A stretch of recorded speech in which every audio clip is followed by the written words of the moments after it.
we're gonna make a charcuterie board. Don't ask us what pairs well, because our personal opinion is let's just get what we like. Onto the boards, just a little cutting board. We love this for a little tiny board. We got this for our wedding. These nice dishes go in here, little serving dishes. This cutting board my dad made many years ago. Love this one for a decent sized board. And then we got the big board. This is another really good board for if you're having a party. This one right here is the one we're gonna be working on today. Onto these just little dishes, little serving utensils, things we've acquired over the years. We're gonna move on to the ingredients. So these are a lot of our favorite ingredients for a cheese plate. Some of them are new. Starting with the cheese, there's gonna be a mixture of soft cheese. This is a goat cheese, garlic, and herb. Number 2, the cheddar. You gotta have the cheddar. Love this pub cheese. It's a soft cheese. Love these right here. Found these cheeses. This is again a little harder of a cheese. They have about 6 different flavors. I love that these are a little bit smaller because you can get 1 or 2 of these and it'll help fill the board up. And then you could go to the deli counter. It's prosciutto. You only need to get the amount that you want for your board. Right here we have some turkey pastrami we're trying. Inexpensive when you go to the deli counter. Regular hard salami. Moving on, we're gonna have 2 types of olives, Spanish olives, Greek olives, and then the sweets. Blackberry jam, honey. These are dried cranberries, that cranberry and sunflower seed crackers. Mini Triscuits, bruschetta. And then we're gonna start garnishing too with mint. Nuts, we're gonna put some pecans in there. And then one of the things that's not showing right here, we're also gonna have some strawberries cut up to help add some color and a little bit of grapes. And then one last thing, I like to make a few strips of bacon. Now when I'm prepping my board, I like to place out my containers first. First things first, wash those hands. That's already been done. I'm gonna start with our cheddar. Fun things that you can do with the cheeses. I'm gonna start by just cutting this one about 1/8 of an inch thick. I like to throw the cheese all over the place. Look at these big giant chunks of cheese. We'll put these big giant chunks of cheese over here where the big giant chunks of cheese are. Oh, look at this little guy. Next cheese. Bella Vitano. I want these to become little wedges, like little triangular wedges again. Throw some of this cheese in over here. And I like to keep them next to the dish. I like to lean them against the dish to sort of give it a little bit more depth. It gets to be too much. Again, I like to cut the cheese differently. And you can just kind of throw it wherever you want. This is me unpackaging the softer goat cheese, garlic and herb.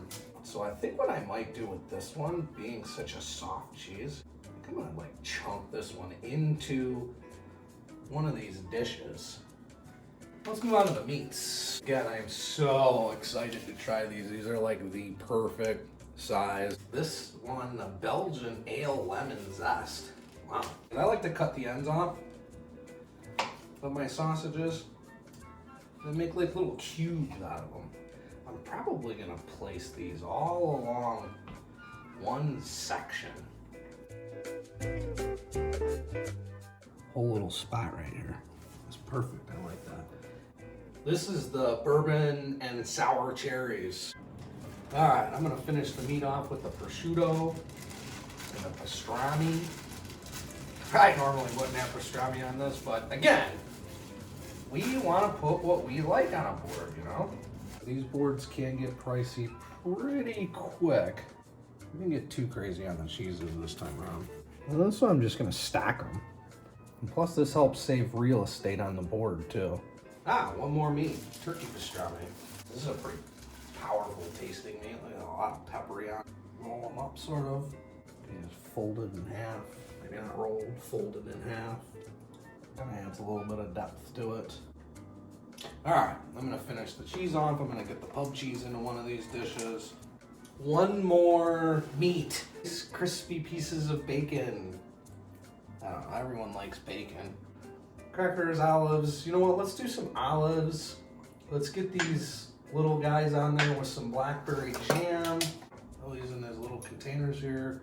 Fill probably 2 of these with the jam. Honey, nice little sweet addition. It's starting to fill up over there. Nice little fill over here. Ooh, we're gonna fill this dish with these olives.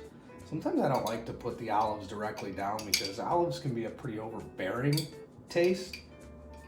And some people might not like olives, like me. I'll experiment with the flavor of it sometimes. So these things can get kind of pricey, so save some money by getting the more inexpensive olives, or, you know, some of the more inexpensive meats. Get a good meat, mix it with a deli meat, you know? Get the good cheeses, maybe get one that's a little bit more inexpensive, like the cheddar, but get some nicer cheeses.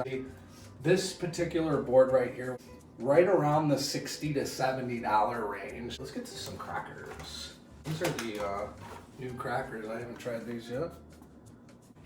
Crackers, I'm gonna spread the crackers all throughout this bad boy. A little toast.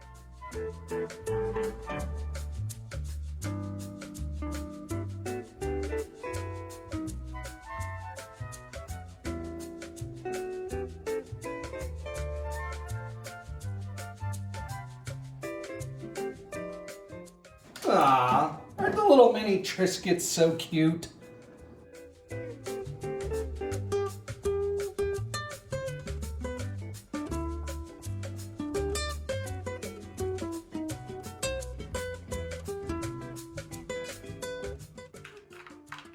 Little dried fruit. Dried fruit's always good for a cheese board.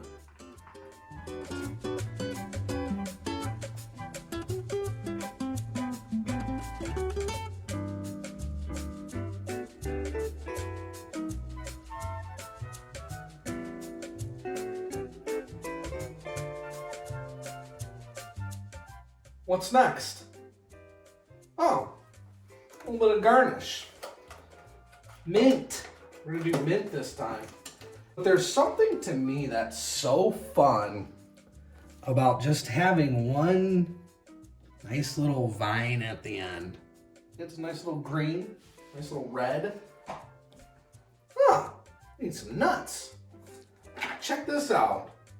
Pecan nuts in this very beautiful container from our last video. Wow, these really do work pretty good. Let's get these utensils in here. A little one for the honey. Ooh, look at that, you little honey drizzle. Jam.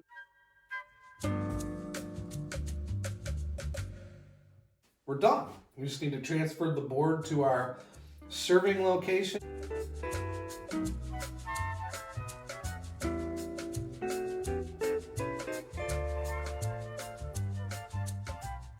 And there you have it.